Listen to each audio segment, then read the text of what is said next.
Hello students, we will be continuing with our chapter mole concept. Previous lecture में बेटा हमने जितना अभी तक समझा था मोल के बारे में उसकी न्यूमेरिकल प्रॉब्लम्स डिस्कस की थी। अब आज के लेक्चर में हम अपना टॉपिक जो है वो थोड़ा सा आगे लेके जाएंगे और टॉपिक को आगे हमने कंटिन्यू करना लिमिटिंग रिएजेंट्स में। लेकिन लिमिटिंग रिएजेंट को डिस्कस करने से पहले हम एक बहुत इंपॉर्टेंट टॉपिक डिस्कस करेंगे आज, दैट इज डेंसिटी। है ना, बहुत से क्वेश्चन डेंसिटी, रिलेटिव डेंसिटी या वेपर डेंसिटी से पूछे जाते हैं। तो सबसे पहले इस कंसेप्ट को अच्छे से अंडरस्टैंड करते हैं, उसके बाद ही आगे वाले टॉपिक्स को हिट करेंगे। यस, डेंसिटी, है ना, डेंसिटी दो तरह की होती है, absolute density and relative density. है ना, एब्सोल्यूट डेंसिटी कहें या जो आपने अभी तक डेंसिटी पढ़ी है उसका मतलब सेम है, राइट। लिक्विड एंड सॉलिड्स के लिए डेंसिटी की बात अलग से करेंगे, गैसेस के लिए डेंसिटी की बात अलग से करेंगे। We will talk of density for liquid and solid. What is absolute density बेटा? Absolute density is mass of substance divided by volume of substance. मतलब इसी सेंस में आपने आज तक डेंसिटी को एक्सप्लेन किया है। तो जो बेसिक डेंसिटी की डेफिनेशन है वही किसकी डेफिनेशन है? एब्सोल्यूट डेंसिटी की डेफिनेशन है। अगर मैं आपको बोलूं कि यहाँ मुझे SI यूनिट की बात बताओ ना, what is the SI unit for density, तो ये हो जाएगी kg पर मीटर क्यूब। मास की SI यूनिट kg, वॉल्यूम की SI यूनिट मीटर क्यूब, तो यूनिट जो आएगी वो इसकी SI यूनिट kg पर मीटर क्यूब आएगी।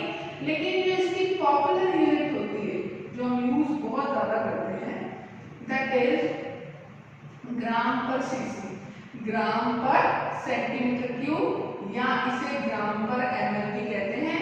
तीनों का मतलब भी सेम है। This is the very popular unit. मतलब मास किसमें लिया जाता है जनरली? ग्राम्स में, और वॉल्यूम किसमें ली जाती है जनरली? मिलीलीटर्स में। लेकिन SI यूनिट की बात करें तो SI यूनिट होगी kg पर metre cube. Now we talk of relative density, है ना। अब नाम में ही आ गया है रिलेटिव, तो मतलब किसी भी सब्सटेंस की डेंसिटी किसी दूसरे रेफरेंस सब्सटेंस के रिस्पेक्ट में। लिक्विड्स और सॉलिड्स के लिए इस रिलेटिव डेंसिटी को स्पेसिफिक ग्रेविटी भी कहा जाता है। और जो रेफरेंस सब्सटेंस यूज किया गया है सॉलिड्स और लिक्विड्स के लिए वो कौन सा यूज किया गया है?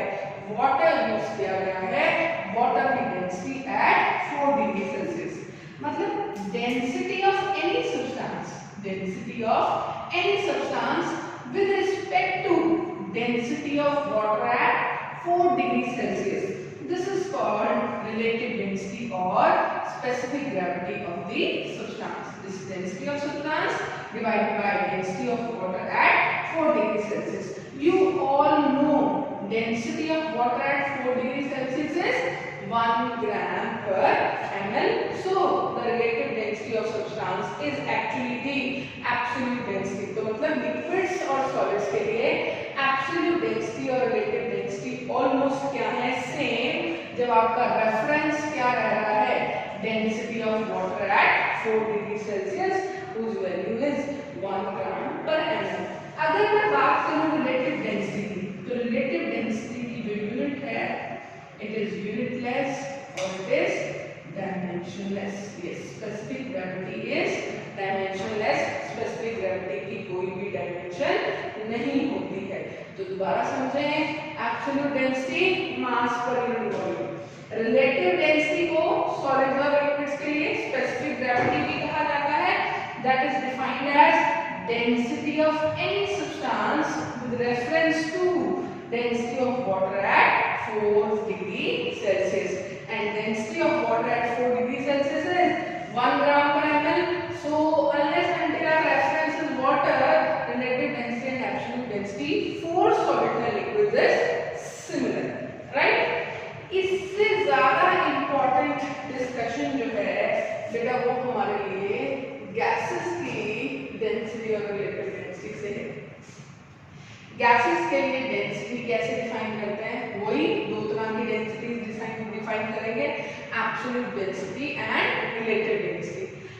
एब्सोल्यूट डेंसिटी है ना, मास पर यूनिट वॉल्यूम।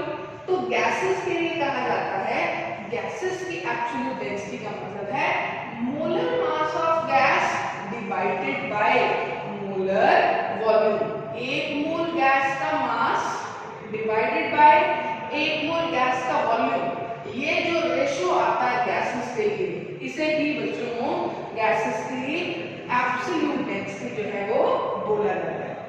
ठीक है, नेक्स्ट बात करते हैं किसकी, रिलेटिव डेंसिटी और वेपर डेंसिटी। देखो लिक्विड्स और सॉलिड्स के लिए रिलेटिव डेंसिटी को स्पेसिफिक ग्रेविटी भी कहा गया था, लेकिन गैसेस के लिए रिलेटिव डेंसिटी वर्ड यूज करते हैं, यहाँ एक पॉपुलर वर्ड है क्या, वेपर डेंसिटी।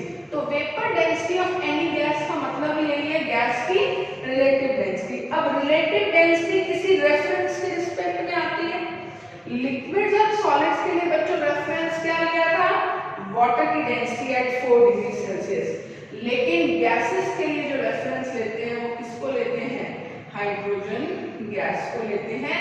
हाइड्रोजन गैस के रेफरेंस में, हाइड्रोजन गैस की डेंसिटी के रेफरेंस में उस गैस की जो डेंसिटी है उसे ही हम उस पर्टिकुलर गैस की वेपर डेंसिटी कह देते हैं।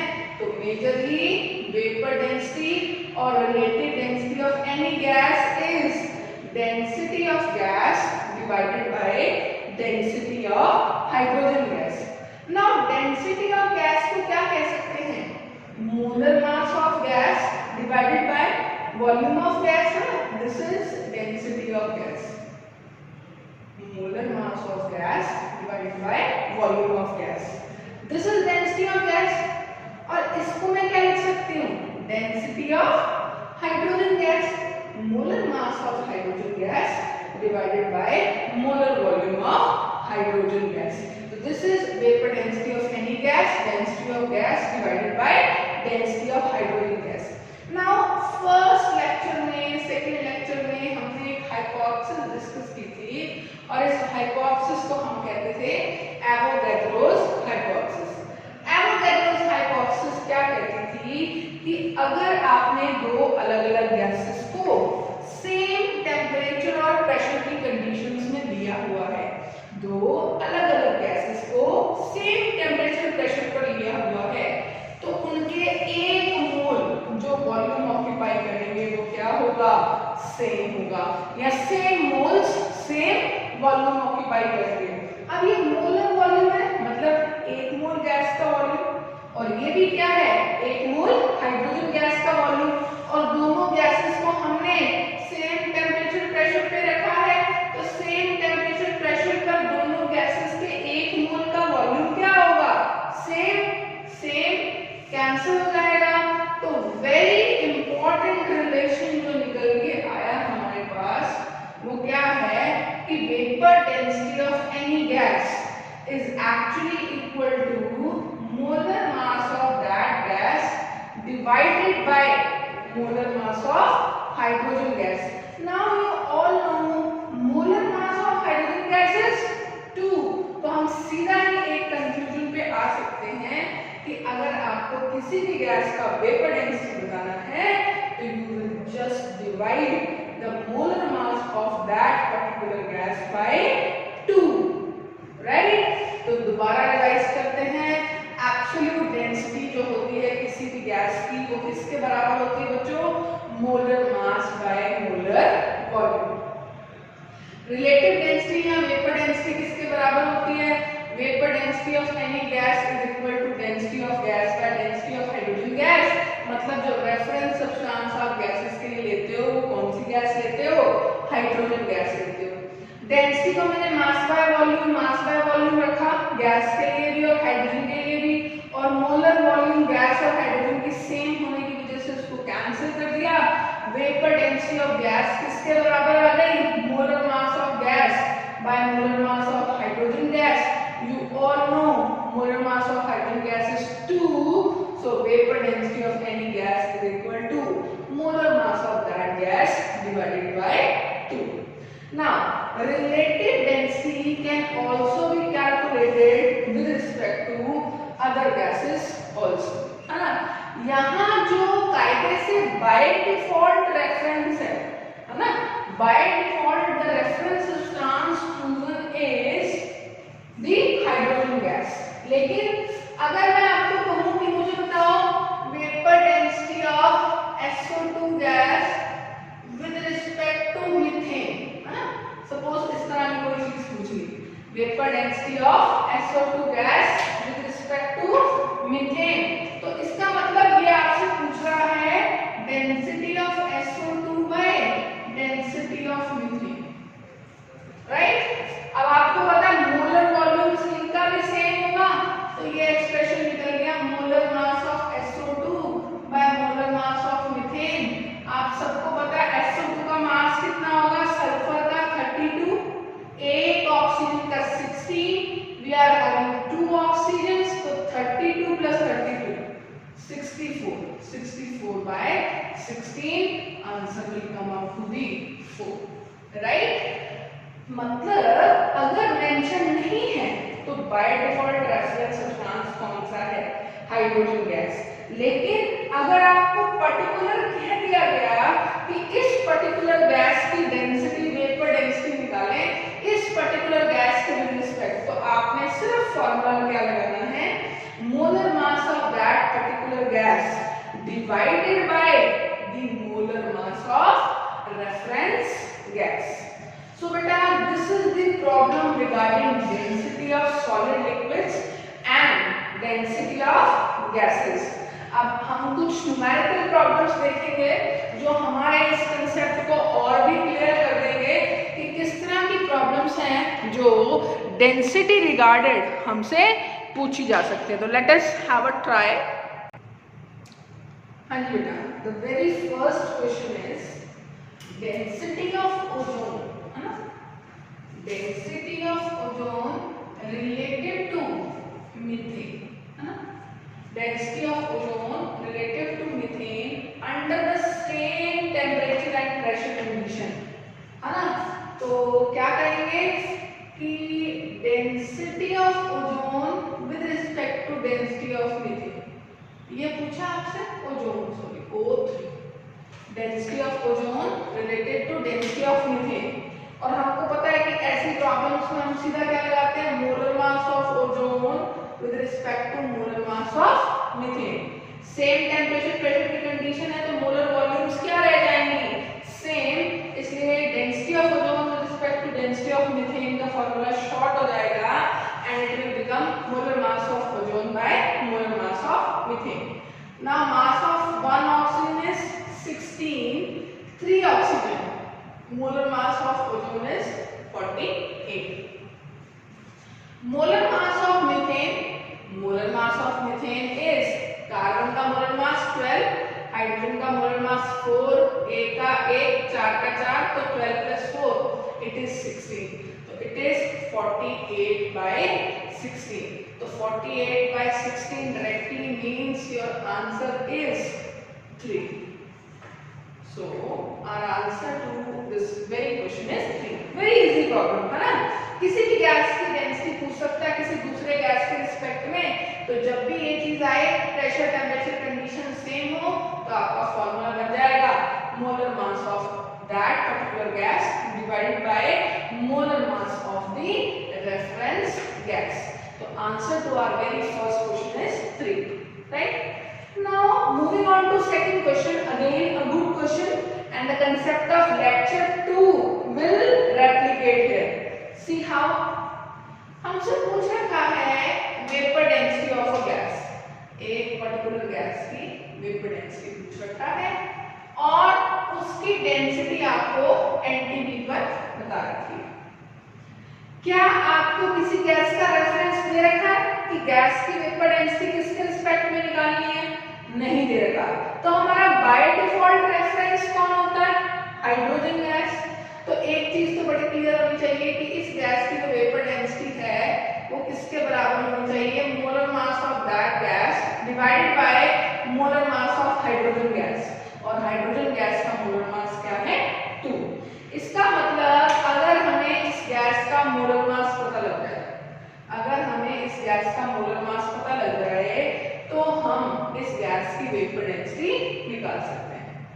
अब मोलर मास पता करने के लिए हमें गैस की डेंसिटी दे रखी है एनटीपी पर, राइट। इसका मतलब इंटरप्रेट करते हैं, what does this density means, है ना। डेंसिटी एट एनटीपी 0.178 ग्राम पर लीटर है। इसका मतलब एनटीपी पर 1 लीटर ऑफ दिस गैस, इस गैस का 1 लीटर कितना वे कर रहा है, 0.178 ग्राम वे कर रहा है। 1 litre of this gas weighs 0.178 grams. तो density of this particular gas at NTP is 0.178 gram per ml। तो उसको इंटरप्रेट करिए। अब आप सबको पता है एनटीपी पर एक मोल गैस का वॉल्यूम कितना होता है, 22.4 लीटर्स। तो अगर 1 लीटर का मास इतना है तो 22.4 litre of gas, this gas will weigh 0.178 into 22.4 grams. This is actually the molar mass of this gas, right? This is actually the molar mass of this gas according to Avogadro's hypothesis, which says at NTP or STP 1 mole of any gas occupies a volume of 22.4 litres, है ना। STP NTP पर किसी भी एक gas का 1 मोल कितनी volume रखता है, 22.4 लीटर्स का वॉल्यूम रखता है। तो ये जो मास आपके पास आया है 0.178 into 22.4, this is the molar mass of this gas.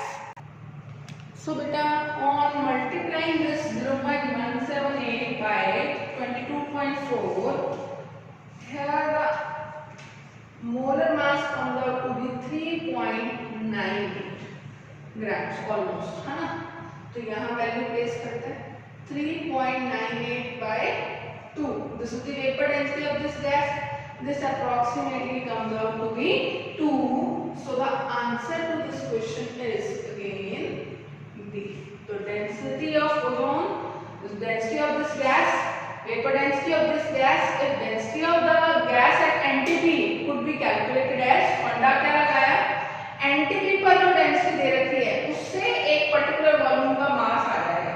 अब आपको पता है NTP पर एक मोल गैस 22.4 लीटर वॉल्यूम रखता है, तो 22.4 लीटर ऑफ दिस गैस जो वे करेगी वो उस गैस का मोलर मास ही होगा, और उस मोलर मास ऑफ गैस को जब हम 2 से डिवाइड कर देंगे that will become vapour density of that particular gas.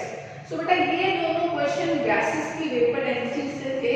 अब एक सिंपल जो क्वेश्चन है वो देखते हैं on the densities, mass per unit volume of solids and liquids. देखिए a nugget of gold and quartz, gold और क्वार्ट्ज की एक गांठ थी जिसमें पाया गया कि x ग्राम तो गोल्ड प्रेजेंट है और y ग्राम क्वार्ट्ज प्रेजेंट है। तो इसका मतलब इस नगेट का टोटल मास कितना हो गया, x + y। एक नगेट है, एक गांठ है गोल्ड एंड क्वार्ट्ज की जिसमें x ग्राम गोल्ड प्रेजेंट है और y ग्राम क्वार्ट्ज प्रेजेंट है। तो उस नगेट का टोटल मास हो गया x + y और नगेट की डेंसिटी दी हुई है आपको D। अब वो कहता है अगर गोल्ड और क्वार्ट्ज की इंडिविजुअल डेंसिटीज D1 D2 है रिस्पेक्टिवली, तो इनमें से करेक्ट रिलेशन क्या होगा, है ना। तो क्वेश्चन को टारगेट करते हैं, आपको दिया क्या हुआ है इसको फोकस करते हैं पहले, फिर जाएंगे बाकी चीजों पे, ठीक है। ध्यान से देखना जरा, आपको नगेट का मास कितना दिया हुआ है, x + y। गोल्ड का कितना दिया हुआ मास x और क्वार्ट्ज का मास कितना दिया हुआ है y, मास भी। और फिर आपको दी हुई है क्या, डेंसिटीज, नगेट की डेंसिटी D, गोल्ड की डेंसिटी D1, क्वार्ट्ज की डेंसिटी D2। अब बच्चों रिलेशन जब भी आएगा मास और डेंसिटी में तो कहीं ना कहीं वॉल्यूम तो इन्वॉल्व होगी, रिलेशन आप ऐसे दे सकते हैं। तो what is the relation, relation is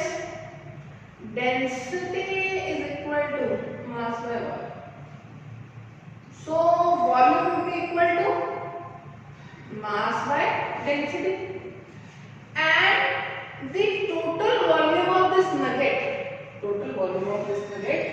could be said to be the sum of total volume of gold and quartz.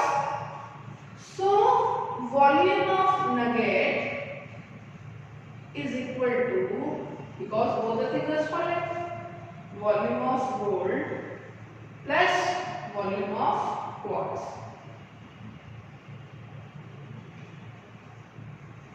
Right? Volume of nugget is mass of nugget by density. Mass of nugget is x plus y and density of nugget is d. So this is volume of nugget. Right? What is volume of gold? Mass of gold is x, density is d1. This is x by d. Plus volume of quartz, mass of quartz is y, density of quartz is d2, y by d2. So x plus y by d represents volume of nugget, x by d1 represents volume of gold, and y by d2 represents volume of quartz. Right?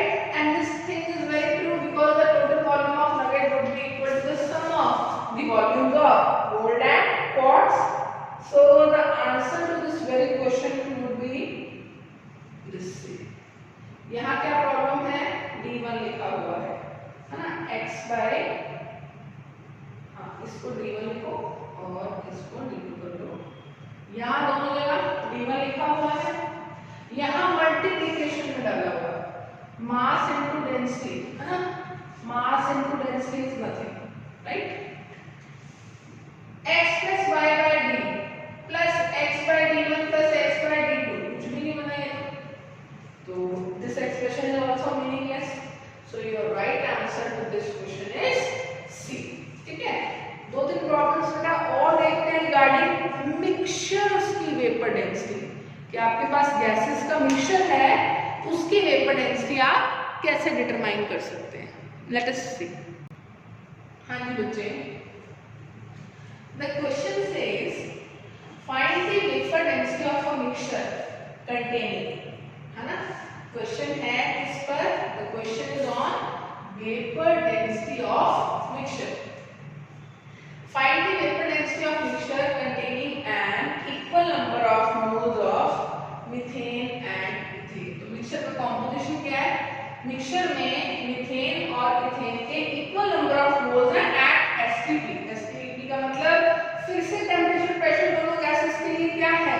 Same. Molar volume को neglect कर सकते हो, और gas को दी हुई तो molar mass of hydrogen से divide करेंगे मोलर मास ऑफ मिक्सचर को और वेपर डेंसिटी निकालेंगे. तो देखिए इधर पर से मिक्सचर में दो गैसेस हैं, one is methane and you all know formula of methane is CH4, and the second gas is ethane and you know formula for ethane is C2H6. ठीक है? मोलर मासेस कैलकुलेट कर लेते हैं. Molar masses, ठीक है? Carbon का मास 12, hydrogen 1, 4 hydrogen are there, तो molar mass of methane gas is 16. यहाँ 12 and 12 24, 24 plus 6 this is 30, तो molar mass of ethane gas is 30. The molar mass of methane gas is 16, molar mass of ethane gas is 30. आपके पास दोनों gases के equal number of moles हैं STP पर.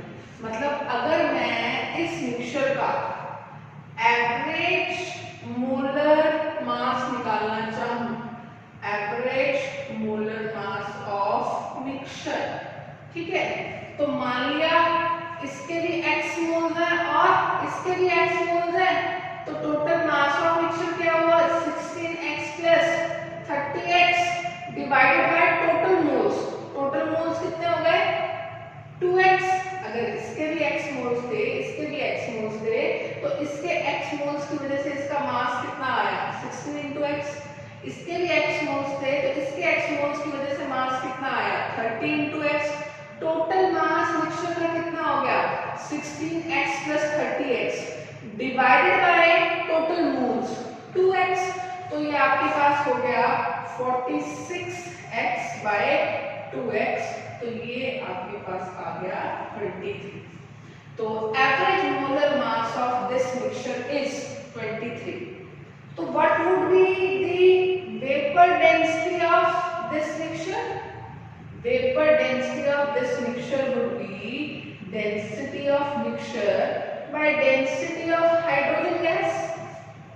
Volume same होगा, molar volume same होगा, तो मैं लिख सकती हूँ average molar mass of mixture by molar mass of hydrogen gas which would be 23 by 2, right?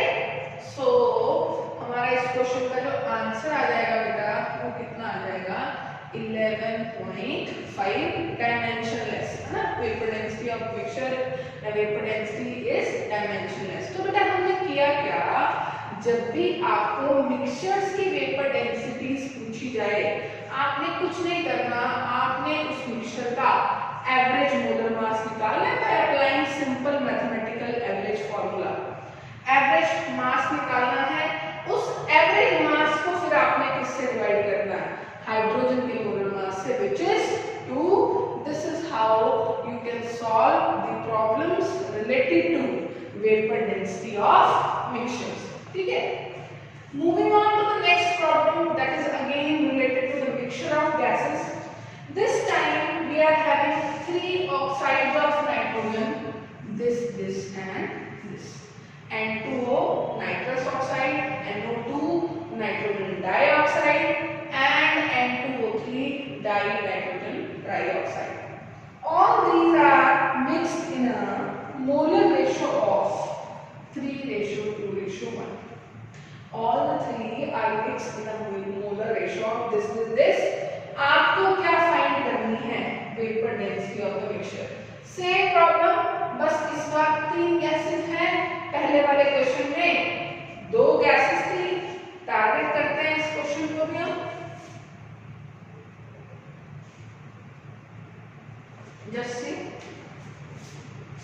we are having 3 gases, N2O, NO2 and N2O3, है ना?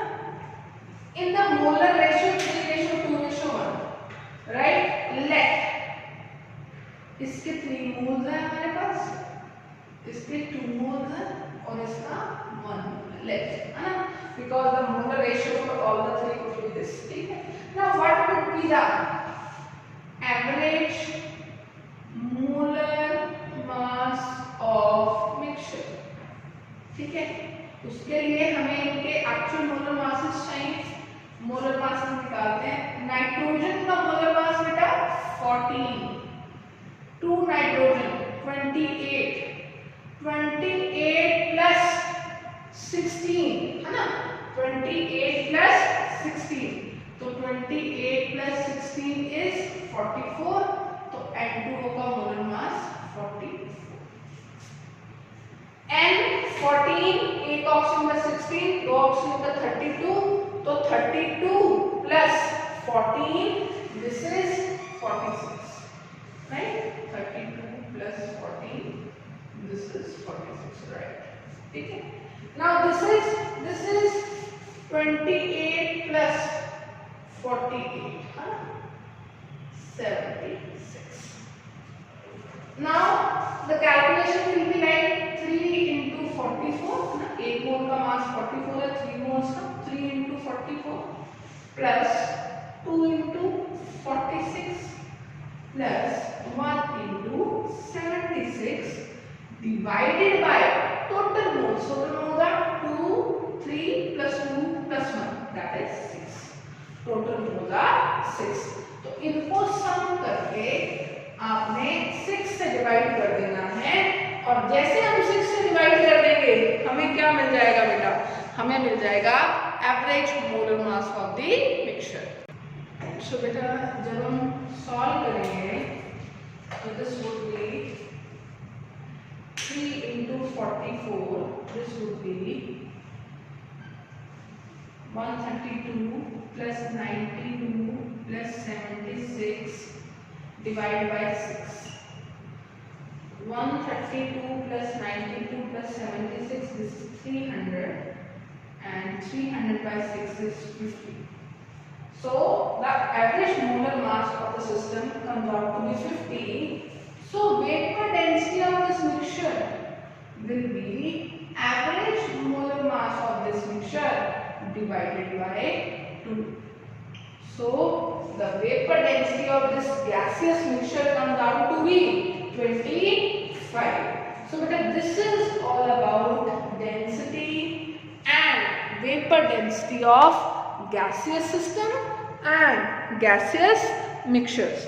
The next topic which we will be starting is percentage composition and empirical formula. Yes, beta. If we talk of percentage composition directly of any element, percentage composition of any element is actually its composition by mass in a particular system. For example, percentage composition of any element means mass of that element divided by total mass of that element divided by total mass of substance multiplied by 100. This is the percentage composition of any element. For example, I have a compound called CH4 ना, आज का बड़ा ही popular molecule है, बहुत बार हमने इसकी discussion की है, दोबारा लेते हैं, मीथेन। इसमें मुझे परसेंटेज ऑफ कार्बन बताना है ना, percentage of carbon in methane. तो कैसे बताऊंगी mass of carbon by mass of methane multiplied by 100 by the formula, right? Mass of carbon is 12 and mass of this methane is 16 and multiplied by 100. So 12 by 16 multiplied by 100, this is 3, this is 4, 3 by 4 into 100, 0.75 into 100, 75%. So basically the mass percentage of carbon in methane molecule is 75%. This is percentage composition. Next hydrogen element की भी बात कर लेते हैं. Percentage of hydrogen in methane, right? Percentage of hydrogen in methane would be equal to mass of hydrogen divided by mass of methane multiplied by 100. Mass of hydrogen, mass of one hydrogen is 1, 4 hydrogens mass is 4, so this would be 4 divided by mass of methane. Mass of methane is 16 multiplied by 100. So 4 by 16 into 100, so this is 1, this is 4, 1 by 4, 0.25 into 100, this comes out to be 25%. So the mass percentage of hydrogen and methane is 25%. Total two elements were present. Their total sum of percentage is 100%. So we could definitely say the percentage composition of any element is equal to mass of that element divided by total mass of the substance. Right? इस percentage composition के बाद बेटा जो concept आता है वो empirical formula का आता है। Empirical formula of any substance is what, इसको डिस्कस करते हैं और उसी बेसिस पे परसेंटेज कॉम्पोजिशन की प्रॉब्लम्स भी सॉल्व होंगी। तो परसेंटेज कॉम्पोजिशन की प्रॉब्लम्स को हमने कैसे सॉल्व करना है इसको समझने के लिए एक और टॉपिक हमें यहाँ देखना पड़ेगा, that is empirical formula. What is empirical formula? Let us see.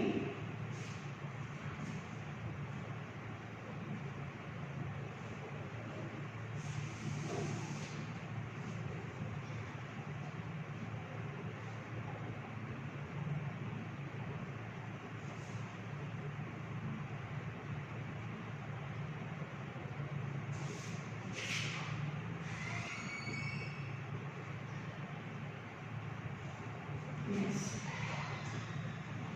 Empirical formula of any compound कैसे बता सकते हैं about empirical formula?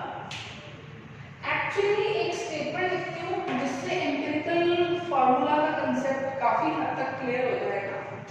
That statement is molecular formula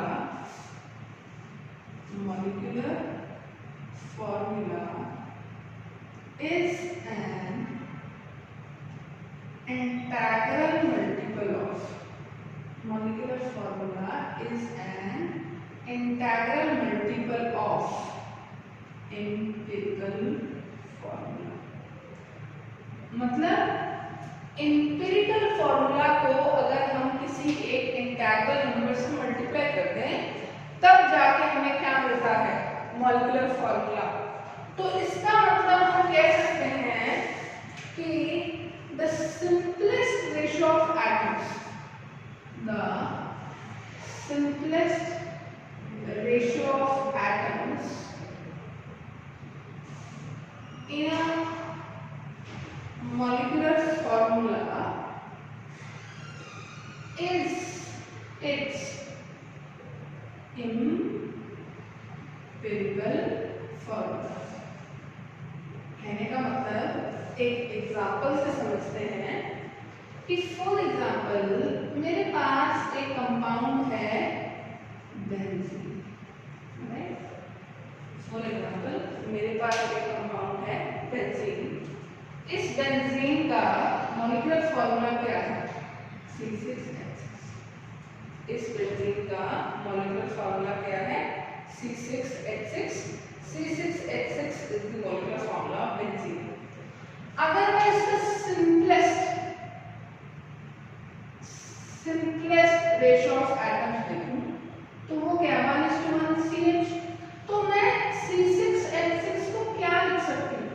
6 times CH लिख सकते हैं, राइट? तो what is C6H6? C6H6 is the molecular formula, ठीक है? What is CH? CH की सिंपलेस्ट रेशियो ऑफ एटम्स। इसे ही हम क्या कह रहे हैं? Empirical formula. और मॉलिक्यूलर फॉर्मूला से एम्पिरिकल फॉर्मूला लेने के लिए मैंने इसको एक इंटीग्रल नंबर n से मल्टीप्लाई किया, है ना? This is consistent with our first definition that molecular formula is an integral multiple of empirical formula. तो molecular formula is n times empirical formula. इसको आप ऐसे भी कह सकते हो कि molecular mass also would be equal to n times multiple of empirical mass, right? Molecular formula is equal to n times empirical formula. Molecular mass is equal to n times empirical mass. So what is molecular formula? Molecular formula is an integral multiple of empirical formula. Empirical formula is actually the simplest ratio of atoms in a molecular formula। relationship क्या निकल के आई है कि molecular formula is equal to n times empirical formula। similarly molecular mass is equal to n times empirical mass। अब problems कैसे आती हैं? Percentage composition elements की दी होती है और उन परसेंटेज कॉम्पोजिशन से हम पहले एम्पिरिकल फॉर्मूला निकालते हैं। एम्पिरिकल फॉर्मूला की हेल्प से एम्पिरिकल मास निकल जाता है। मॉलिक्यूलर मास आपको दिया होता है लेकिन पूछा क्या होता है? Molecular formula. तो परसेंटेज कॉम्पोजिशन से आपको हमेशा रिलेटिव रेशियो ऑफ एटम्स मिलेंगे। मतलब परसेंटेज कॉम्पोजिशन से आप जो डिटरमाइन कर सकते हो, you can only determine empirical formula, right? उससे मॉलिक्यूलर फॉर्मूला आप डिटरमाइन नहीं कर सकते। तो जब भी परसेंटेज कॉम्पोजिशन दी होगी किसी भी कंपाउंड के डिफरेंट एलिमेंट्स की, हम उनसे पहले एम्पिरिकल फॉर्मूला निकालेंगे। मोलर मास क्वेश्चंस में गिवन होता है तो मोलर मास की हेल्प से हम मॉलिक्यूलर फॉर्मूला तक जाएंगे। कैसे जाएंगे, एक न्यूमेरिकल प्रॉब्लम से हम इसको देखते हैं, लेकिन रिलेशन मैंने आपको बता दिया कि परसेंटेज कॉम्पोजिशन से हम मॉलिक्यूलर फॉर्मूला नहीं, परसेंटेज कॉम्पोजिशन से हम सिंपलेस्ट रेशियो ऑफ एटम्स निकालते हैं, जिसे ही क्या कहा गया है, एम्पिरिकल फॉर्मूला। यस बेटा, the first question says a compound contains 25% hydrogen and 75% carbon by mass. Determine the empirical formula of the compound. So what we will do is, right, we will create a table जहाँ हम सबसे पहले लिखेंगे element, then their percentage compositions. This is how we could determine empirical formula from the given percentage compositions. Then relative atomic mass,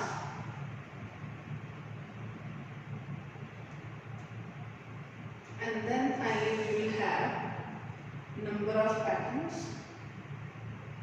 right? Number of atoms, then the ratio of atoms, right?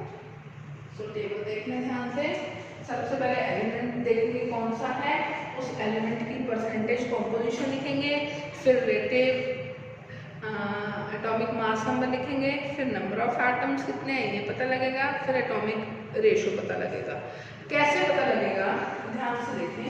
जैसे इस question की बात करें, इसमें दो elements they रखे हैं, one is hydrogen and other is carbon, hydrogen and carbon. By mass percentage of hydrogen is 25, carbon is 75, right. Relative atomic मास, आप सबको पता है हाइड्रोजन का क्या होता है 1, कार्बन का क्या होता है 12, hydrogen 25, carbon 75, relative atomic mass उसका 1, इसका 12।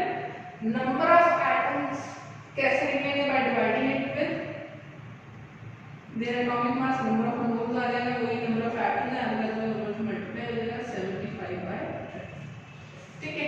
ये आ गया आपके पास नंबर ऑफ एटम्स। अब एटॉमिक रेशियो कैसे आएगा, है ना, रेशियो ऑफ एटम्स हम कैसे बता सकते हैं। रेशियो ऑफ एटम्स बताने के लिए बेटा कुछ नहीं करना, हमने जो नंबर ऑफ एटम्स में वैल्यू हमारी सबसे छोटी आई है उससे इन सबको डिवाइड कर देना। जैसे ये आया 25 and 75 by 12 is equal to 6.25. Now this is a smaller number. To have ratio of atoms, you will have to just divide both the numbers with the smallest number. 6.25, 6.25 by 6.25. This is 1 and this is approximately 4. Approximately 4. Right? So the ratio of atoms, carbon atom 1:4, तो CH4। ये जो formula आया होगा, ये आपके पास क्या आएगा, empirical formula, है ना, सिंपलेस्ट रेशियो। मैंने आपको पहले भी बोला था कि परसेंटेज कॉम्पोजिशन से आपको सिंपलेस्ट रेशियो ऑफ एटम्स मिल जाएगा, और सिंपलेस्ट रेशियो ऑफ एटम्स जो फॉर्मूला बनता है वो क्या बनता है, एम्पिरिकल फॉर्मूला। तो परसेंटेज कॉम्पोजिशन से we can determine the ratio of atoms. How we can determine, let's check once again, write down the elements present in the compound, write down their percentage composition, then revise, recall, write down their atomic masses, then the number of atoms are determined by dividing percentage composition to the relative atomic masses। जितने भी number आएंगे उनमें से जो सबसे छोटा number होगा उसको बाकी नंबर से डिवाइड करके जो रेशियो हमें मिलेगा, that would be the simplest ratio of atoms, right? So this is how we can determine empirical formula of compound by the given percentage compositions of hydrogen and carbon, right? अब next question को देखें, फिर से एक चीज है, आपको क्या देता है नेक्स्ट क्वेश्चन में। नेक्स्ट क्वेश्चन में भी you have given the percentage composition of these elements. This time this compound contains carbon, hydrogen as well as nitrogen, right? This time this compound contains carbon, hydrogen as well as nitrogen, और हमें molar mass compound का दिया हुआ कितना 163, और हमसे पूछा क्या है, मॉलिक्यूलर फॉर्मूला पूछा। तो बेटा अप्रोच क्या होगी, परसेंटेज कंपोजिशन से हम पहले क्या निकालेंगे, एम्पिरिकल फॉर्मूला। एम्पिरिकल फॉर्मूला से क्या निकालेंगे, एम्पिरिकल मास। और आपको पता है कि empirical mass, molar mass is equal to integral multiple of empirical mass.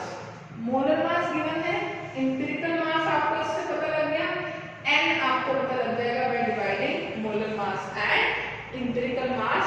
और इस n से जब आप एम्पिरिकल फार्मूला को मल्टीप्लाई कर देंगे, you will be having molecular formula. This is the scheme of, है ना, determining molecular formula from percentage composition.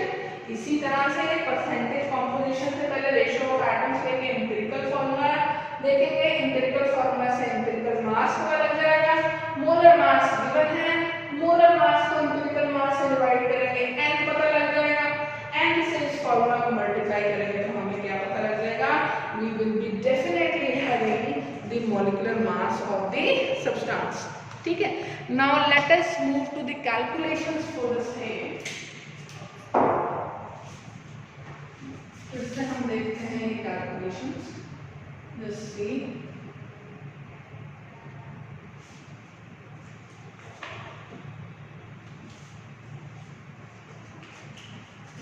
We are having the elements here. 3 elements this time we have: carbon, hydrogen, nitrogen. Right? Then we have to write down their percentages. Right? Percentage of carbon is 74, 8.7. and 17.2 percentage by mass, right? Then RAM, relative atomic mass, carbon का 12, hydrogen का 1, nitrogen का 14, right? Then their number of atoms. Number of atoms हम कैसे निकालते हैं, percentage composition को divide करते हैं रिलेटिव एटॉमिक मास से, हमारे पास क्या आ जाते हैं, number of atoms. Number of atoms देखें यहाँ कितने आएंगे, 74 by 12, 8.7 by 1, 17.3 by 4। ठीक है, ये वैल्यूज निकालेंगे।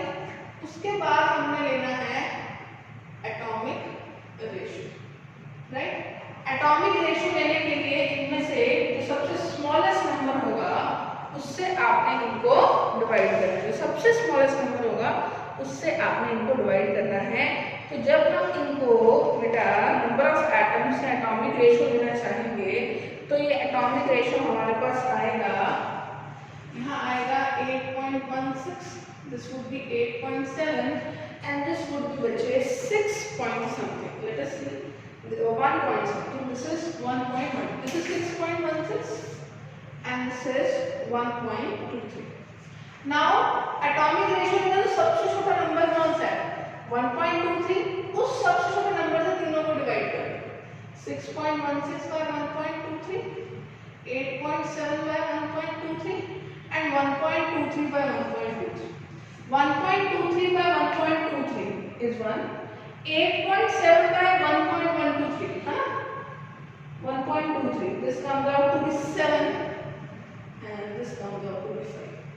तो बेटा ऐसा करने से जो एम्पिरिकल फॉर्मूला बन रहा है वो एम्पिरिकल फॉर्मूला बच्चों क्या बन रहा है, एम्पिरिकल फॉर्मूला बन रहा है C5H7n, है ना। अब इससे हम एम्पिरिकल मास निकालते हैं, एम्पिरिकल मास 5 into 12, है ना, plus 7 into 1 plus 28. 5 into 12, 60, 60 plus 7 plus 28. This is 8, 8 plus 7. This is 95. Right? 95 approx, है ना। अब इससे हमें क्या निकालना है, इससे हमें आगे निकालना है मोलर फॉर्मूला, है ना बेटा। यहाँ देखिए ये नाइट्रोजन है, एक नाइट्रोजन का मास इज 14, है ना, तो this is 14, this is 60 plus 7 plus 14, है ना, 60 plus 21, दिस इज 81। अब यहाँ से हमें क्या निकालना है, n। n क्या होगा, molecular mass by empirical mass, right? Molecular mass is given to us, that is 162. Molar mass is 81, तो NH2. NH2 का मतलब यहाँ जो molecular formula होगा that would be twice of this empirical formula. So molecular formula क्या होगा बेटा? C10H14N2. This would be the molecular formula of this complex. तो एक कंपाउंड है, कार्बन हाइड्रोजन नाइट्रोजन की बाय मास परसेंटेज दी हुई है, मॉलिक्यूलर फार्मूला दिया हुआ है, मॉलिक्यूलर मास दिया हुआ था, मॉलिक्यूलर फार्मूला निकालना था। तो हमने पहले क्या किया, परसेंटेज से रेशियो ऑफ एटम्स निकाले। कैसे निकालते हैं बच्चों? इस तरह से निकालते हैं। रेशियो ऑफ एटम्स से एम्पिरिकल फार्मूला आ गया, एम्पिरिकल फार्मूला से एम्पिरिकल मास कैलकुलेट किया, एम्पिरिकल मास से हमने n निकाला। कैसे? By dividing molar mass to empirical mass, और फिर उस n को हमने किससे मल्टीप्लाई कर दिया? एम्पिरिकल फार्मूला से मल्टीप्लाई कर दिया। और जैसे आपने एम्पिरिकल फार्मूला को n से मल्टीप्लाई किया, what you have got? We have got our required molecular formula. So beta, this is how we have dealt with our today's topic. Our first topic was density, जिसमें हमने liquids और solids की densities के बारे में भी discuss किया। Our second topic was relative density or vapor density of gases, and our third topic was of percentage composition and empirical formula। जो problems हैं वो भी हमने साथ साथ डिस्कस की हैं। नेक्स्ट लेक्चर में बेटा हम डिस्कस करेंगे limiting reagent along with the problem sessions, right? हम बीच बीच में प्रॉब्लम सेशंस भी रखेंगे। जितना भी टॉपिक हमने डिस्कस किया है उस टॉपिक के रिगार्डिंग जितने भी न्यूमेरिकल प्रॉब्लम्स हैं वो भी हम साथ साथ काउंट करेंगे। So this is how we have done up to percentage composition and empirical formula, molecular formula. I am again repeating, we will be continuing further with the concept of limiting reagents.